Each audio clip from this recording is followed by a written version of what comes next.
এখানে প্রশস্ত মনে খেলা করে উঁচু উঁচু গাছ, সবুজ পাতার পরে যখন নেমেছে এসে দুপুরে সূর্যের আঁচ, নদীতে স্মরণ করে একবার পৃথিবীর সকাল বেলাকে, আবার বিকেল হলে অতিকায় হরিণের মতো শান্ত থাকে।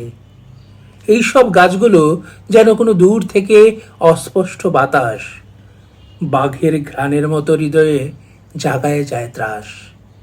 চেয়ে দেখো ইহাদের পরস্পর নীলিম বিন্যাস, নড়ে ওঠে ত্রস্ততায় আধো নীল আকাশের বুকে, হরিণের মতো দ্রুত ঠ্যাঙের তুরুকে অন্তর্হিত হয়ে যেতে পারে তারা বটে।